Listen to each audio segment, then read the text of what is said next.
जय हर हर महादेव। चालबाजी बच रहे हो ना, क्या आप ही का नुकसान होगा, दूसरों के। उत्तर प्रदेश के राज्यपाल आनंदीबेन पटेल,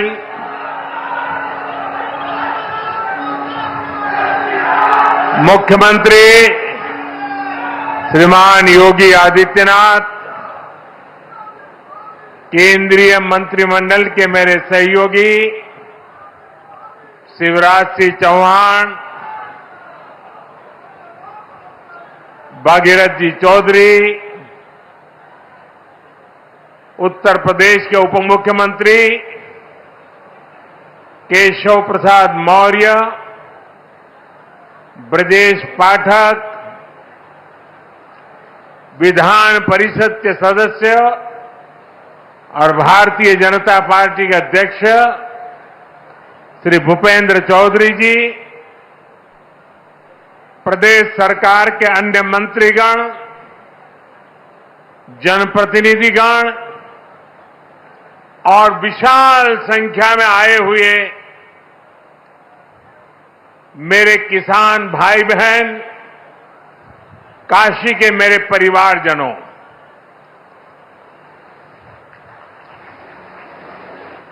चुनाव जीतने के बाद आज हम पहली बार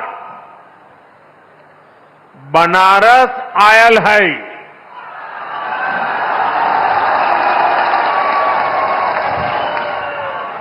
काशी के जनता जनार्दन के हमार प्रणाम।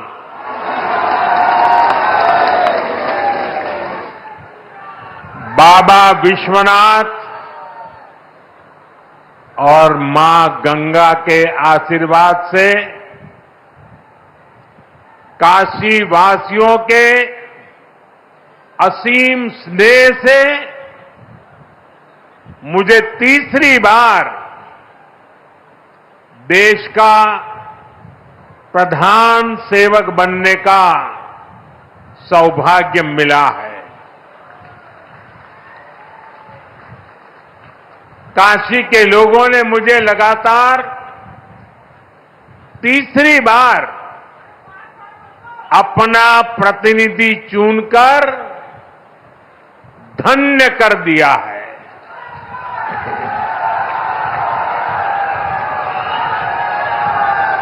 अब तो मां गंगा ने भी जैसे मुझे गोद ले लिया है, मैं यहीं का हो गया हूं। इतनी गर्मी के बावजूद आप सभी यहां बड़ी संख्या में आशीर्वाद देने आए और आपकी ये तपस्या देख करके सूर्य देवता भी थोड़ा ठंडक बरसाने लग गया। मैं आपका आभारी हूं, मैं आपका ऋणी हूं। साथियों, भारत में 18वीं लोकसभा के लिए हुआ ये चुनाव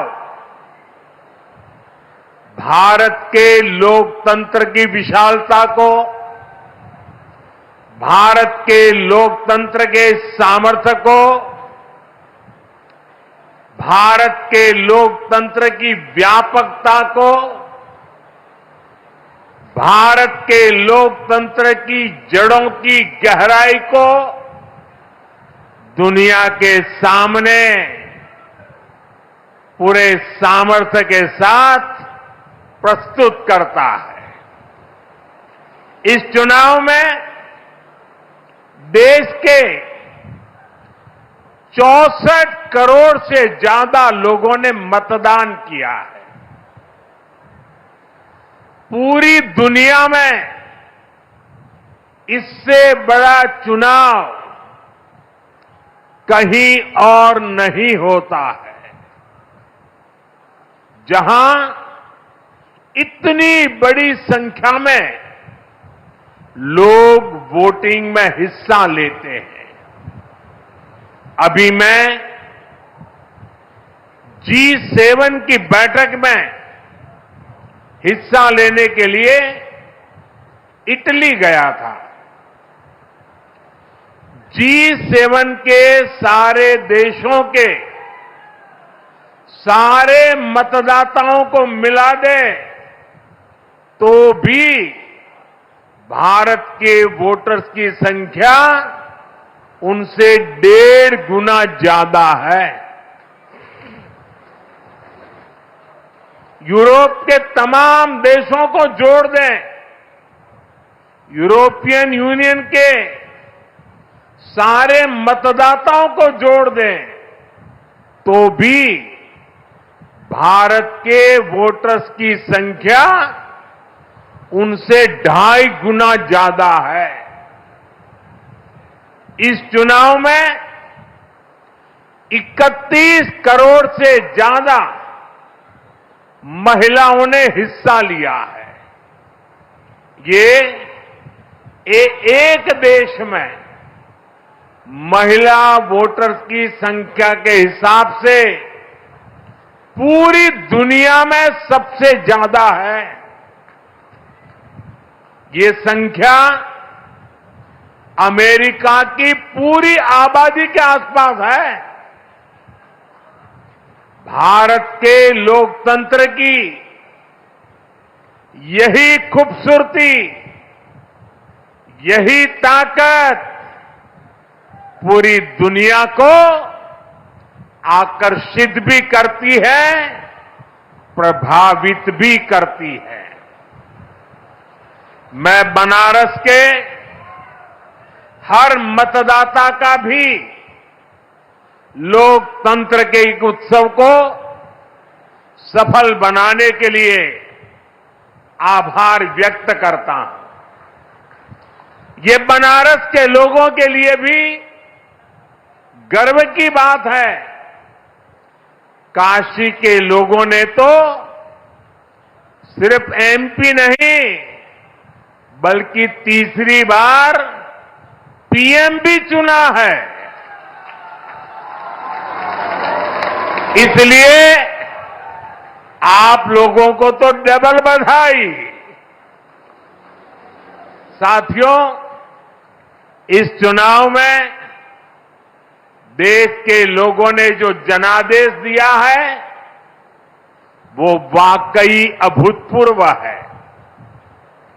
इस जनादेश ने एक नया इतिहास रचा है। दुनिया के लोकतांत्रिक देशों में ऐसा बहुत कम ही देखा गया है कि कोई चुनी हुई सरकार लगातार तीसरी बार वापसी करे। लेकिन इस बार भारत की जनता ने ये भी करके दिखाया है। ऐसा भारत में 60 साल पहले हुआ था। तब से भारत में किसी सरकार ने इस तरह हैट्रिक नहीं लगाई थी। आपने ये सौभाग्य हमें दिया, अपने सेवक मोदी को दिया।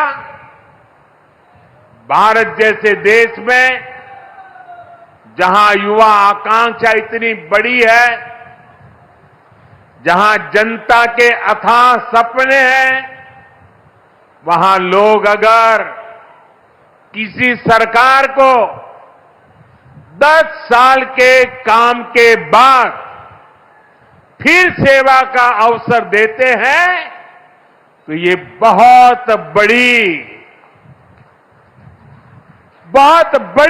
विक्ट्री है, बहुत बड़ा विजय है और बहुत बड़ा विश्वास है।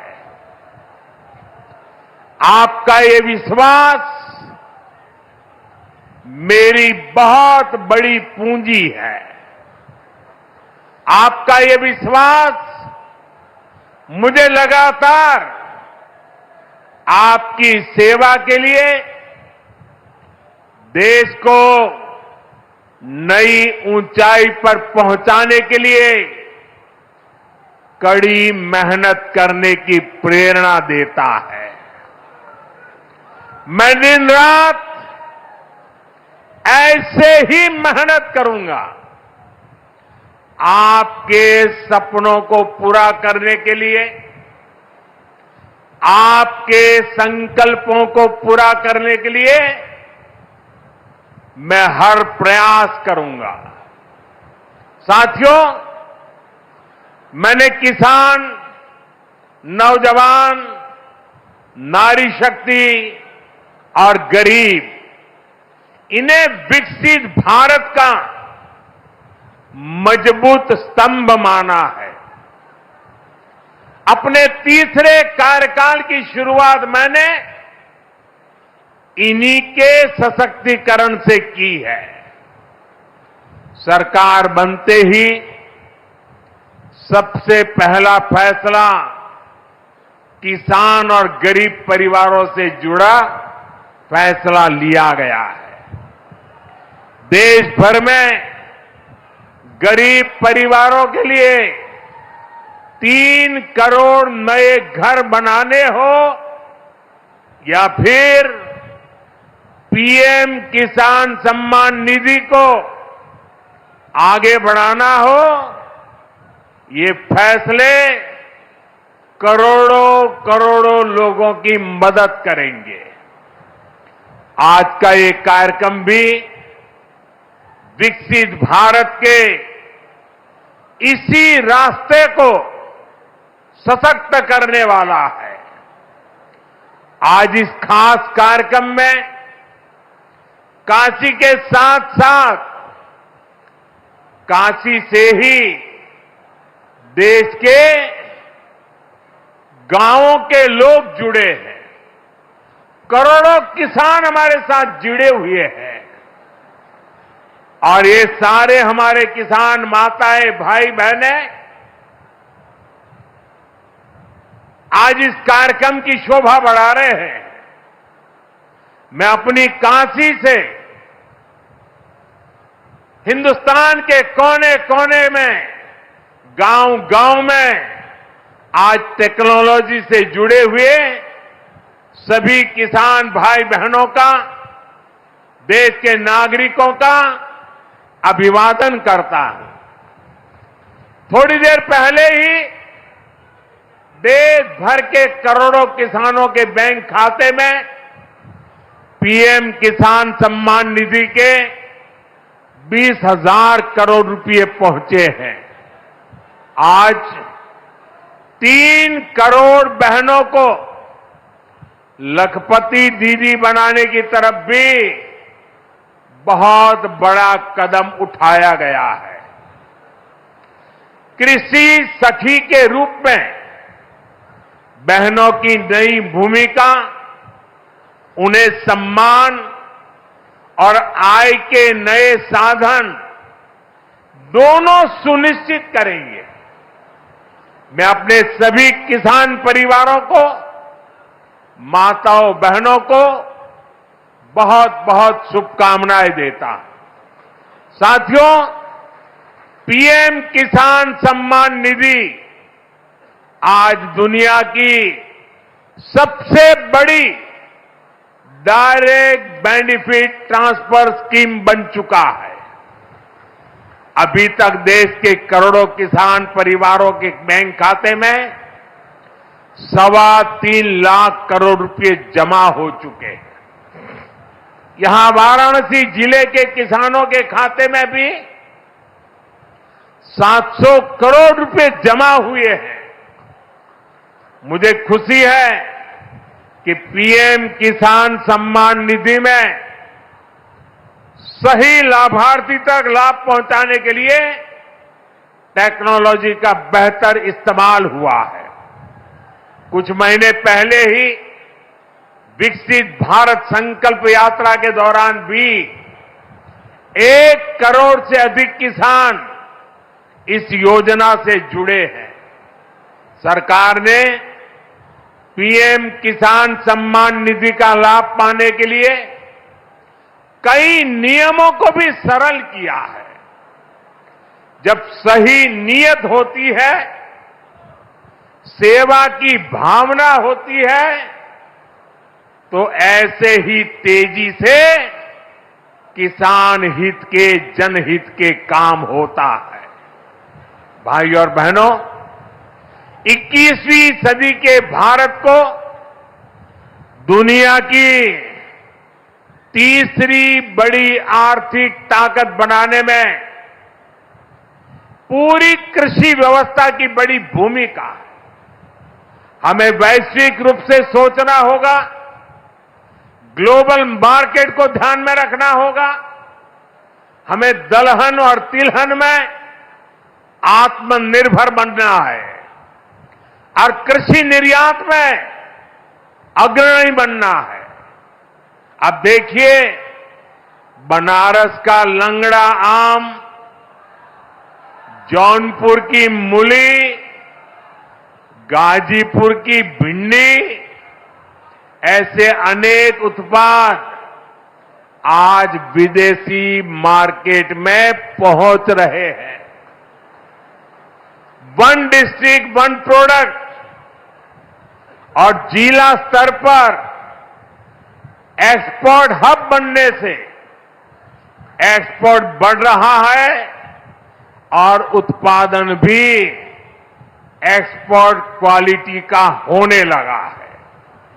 अब हमें पैकेज फूड के ग्लोबल मार्केट में देश को नई ऊंचाई पर ले जाना है और मेरा तो सपना है कि दुनिया की हर डाइनिंग टेबल पर भारत का कोई न कोई खाद्यान्न या फूड प्रोडक्ट होना ही चाहिए।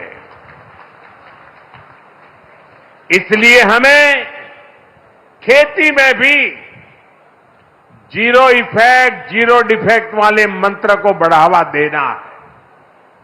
मोटे अनाज, श्री अन्न का उत्पादन हो, औषधीय गुण वाली फसल हो या फिर प्राकृतिक खेती की तरफ बढ़ना हो, पीएम किसान समृद्धि केंद्रों के माध्यम से किसानों के लिए एक बड़ा सपोर्ट सिस्टम विकसित किया जा रहा है। भाई और बहनों, यहां इतनी बड़ी संख्या में हमारी माताएं बहनें उपस्थित हैं। माताओं बहनों के बिना खेती की कल्पना भी असंभव है। इसलिए अब खेती को नई दिशा देने में भी माताओं बहनों की भूमिका का विस्तार किया जा रहा है। नमो ड्रोन दीदी की तरह ही कृषि सखी कार्यक्रम ऐसा ही एक प्रयास है। हमने आशा कार्यकर्ता के रूप में बहनों का काम देखा है। हमने बैंक सखियों के रूप में डिजिटल इंडिया बनाने में बहनों की भूमिका देखी है। अब हम कृषि सखी के रूप में खेती को नई ताकत मिलते हुए देखेंगे। आज 30,000 से अधिक सहायता समूहों को कृषि सखी के रूप में प्रमाण पत्र दिए गए हैं। अभी 12 राज्यों में ये योजना शुरू हुई है। आने वाले समय में पूरे देश में हजारों समूहों को इससे जोड़ा जाएगा। ये अभियान 3 करोड़ लखपति दीदियां बनाने में भी मदद करेगा। भाई और बहनों, पिछले 10 वर्षों में काशी के किसानों के लिए केंद्र सरकार ने और राज्य सरकार ने, पिछले 7 साल से राज्य सरकार को मौका मिला है, पूरे समर्पण भाव से काम किया है। काशी में बनास डेयरी संकुल की स्थापना हो, किसानों के लिए बड़ा पेरिसेबल कार्गो सेंटर हो, विभिन्न कृषि शिक्षा एवं अनुसंधान केंद्र हो या इंटीग्रेटेड पैक हाउस हो, आज इन सब के कारण काशी और पूर्वांचल के किसान बहुत मजबूत हुए हैं, उनकी कमाई बढ़ी है। बनास डेयरी ने तो बनारस और आसपास के किसानों और पशुपालकों का भाग्य बदलने का काम किया है। आज ये डेयरी हर रोज करीब 3 लाख लीटर दूध जमा कर रही है। अकेले बनारस के ही 14,000 से ज्यादा पशुपालक, ये हमारे परिवार इस डेयरी के रजिस्टर्ड हो चुके हैं। अब बनास डेयरी अगले 1-1.5 साल में काशी के ही 16,000 और पशुपालकों को अपने साथ जोड़ने जा रही है। बनास डेयरी आने के बाद बनारस के अनेकों दूध उत्पादकों की कमाई में भी 5 लाख रुपए तक की वृद्धि हुई है। हर साल किसानों को बोनस भी दिया जा रहा है। पिछले साल भी 100 करोड़ रुपए से ज्यादा का बोनस पशुपालकों के बैंक खाते में भेजा गया था। बनास डेयरी अच्छी नस्ल की गीर और साहिवाल गायों को भी किसानों को दे रही है। इससे भी उनकी आमदनी बढ़ी है। साथियों, बनारस में मछली पालकों की आय बढ़ाने के लिए भी हमारी सरकार लगातार काम कर रही है। पीएम मत्स्य संपदा योजना से सैकड़ों किसानों को लाभ हो रहा है। उन्हें अब किसान क्रेडिट कार्ड की भी सुविधा मिल रही है। यहां पास में चंदौली में करीब 70 करोड़ की लागत से आधुनिक फिश मार्केट का निर्माण भी किया जा रहा है। इससे भी बनारस के मछली पालन से जुड़े किसानों को मदद मिलेगी।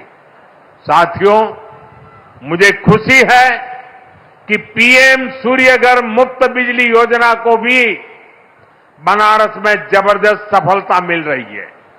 यहां के करीब 40,000 लोग इस योजना के तहत रजिस्टर हुए हैं। बनारस के 2100 से ज्यादा घरों में सोलर पैनल लग चुका है। अभी 3,000 से ज्यादा घरों में सोलर पैनल लगाने का काम चल रहा है। जो घर पीएम सूर्यघर मुफ्त बिजली योजना से जुड़े हैं, उनमें से ज्यादातर को डबल फायदा हुआ है। उनका बिजली बिल तो 0 हो ही गया है, 2-3 हजार रुपये की कमाई भी होने लगी है। साथियों, बीते 10 सालों में बनारस शहर और आसपास के गांवों में कनेक्टिविटी का जो काम हुआ है, उससे भी बहुत मदद हुई है। आज काशी में देश के सबसे पहले सिटी रोपवे प्रोजेक्ट का काम अपने आखिरी पड़ाव तक पहुंच रहा है। गाजीपुर, आजमगढ़ और जौनपुर के रास्तों को जोड़ती रिंग रोड विकास का रास्ता बन गई है। फुलवरिया और चौकाघाट के फ्लाईओवर बनने से जाम से जूझने वाले बनारस के आप लोगों को बहुत राहत हुई है। काशी, बनारस और कैंट रेलवे स्टेशन अब एक नए रूप में पर्यटकों और बनारसी लोगों का स्वागत कर रहे हैं। बाबतपुर एयरपोर्ट का नया रूप न सिर्फ यातायात बल्कि व्यापार को भी सहूलियत दे रहा है। गंगा घाटों पर होता विकास, बीएचयू में बनती नई स्वास्थ्य सुविधाएं, शहर के कूड़ों का नवीन रूप और वाराणसी में जगह जगह विकसित होती नई व्यवस्था काशी वासियों को गौरव की अनुभूति कराती है। काशी में स्पोर्ट्स को लेकर जो काम हो रहा है, नए स्टेडियम का जो काम हो रहा है, वो भी युवाओं के लिए नए मौके बना रहा है। साथियों, हमारी काशी संस्कृति की राजधानी रही है। हमारी काशी ज्ञान की राजधानी रही है। हमारी काशी सर्व विद्या की राजधानी रही है। लेकिन इन सबके साथ साथ काशी एक ऐसी नगरी बनी है जिसने सारी दुनिया को ये दिखाया है कि हेरिटेज सिटी भी अर्बन डेवलपमेंट का नया अध्याय लिख सकती है। विकास भी और विरासत भी का मंत्र काशी में हर तरफ दिखाई देता है। और इस विकास से सिर्फ काशी का लाभ नहीं हो रहा, पूरे पूर्वांचल के जो परिवार काशी में अपने कामकाज और जरूरतों के लिए आते हैं, उन सभी को भी इन सारे कामों से बहुत मदद मिलती है। साथियों, बाबा विश्वनाथ की कृपा से काशी के विकास की ये नई गाथा अनवरत चलती रहेगी। मैं एक बार फिर देश भर से जुड़े सभी किसानों साथियों का, सभी किसान भाई बहनों का हृदय से अभिवादन करता हूं, बधाई देता हूं। काशीवासियों का भी मैं फिर से हृदय से आभार व्यक्त करता हूं। नमः पार्वती पतये, हर हर महादेव।